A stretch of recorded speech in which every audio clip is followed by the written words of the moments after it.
வாழ்க்கையில முன்னேற ஆசைப்படுறது தப்பு இல்லைங்க. எதையாவது பண்ணி எப்படியாவது முன்னேறிடணும் அப்படின்னு நினைக்க கூடாது. அப்படி நினைச்சா ஏதாவது சிக்கல்ல மாட்டிக்கிடுவோம். கடவுள் உங்களை ஏத்த வேலையில உயர்த்த வருங்க. சில பேரு எப்படியாவது காசு பணத்தை சம்பாதிச்சிடணும், அப்பதான் வயசான காலத்துல நிம்மதியா உட்கார்ந்து சாப்பிடலாம்னு நினைப்பாங்க.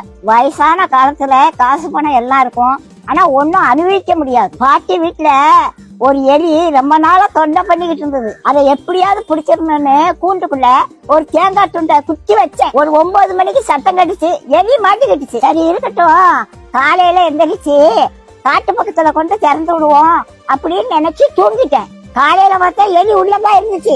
ஆனா அந்த தேங்காய் துண்டை அதை நக்கி கூட பாக்கலங்க. எப்படி வச்சானோ அது அப்படியே இருந்துச்சு. ராத்திரி முழுவதும் உள்ளதான் இருந்துச்சு. அந்த தேங்காய் துண்டை திங்கலாம்ல, அதுக்கு மரண பயம் வந்துட்டு அதனால தேங்காய் துண்டை திங்கிறதுக்கு மனசு வரல. அதுக்கு தேங்காய் துண்டை விட நம்ம உயிர் பிழைச்சா போதும்னு அது இருந்துச்சு. அதே மாதிரிதாங்க காசு பணத்தை சேர்த்து வச்சாங்க கடைசி காலத்துல ஒன்னையும் அனுபவிக்க மாட்டாங்க.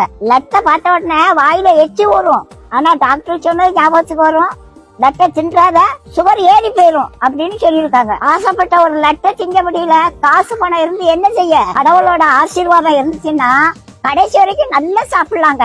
நாளைய தினத்தை குறிச்சு கவலைப்படாதீங்க. அந்தந்த நாளைக்கு அந்தந்த நாளோட பாடு போதுங்க. இன்னைக்கு சாப்பாடு கொடுத்த கடவுள் நாளைக்கு சாப்பாடு கொடுப்பாரு. நீதி நேர்மை உண்மை உத்தமமா மட்டும் வாழுங்க. கடவுள் ஒரு நாளும் உங்களுக்கு ஒரு குறையும் வைக்க மாட்டாங்க.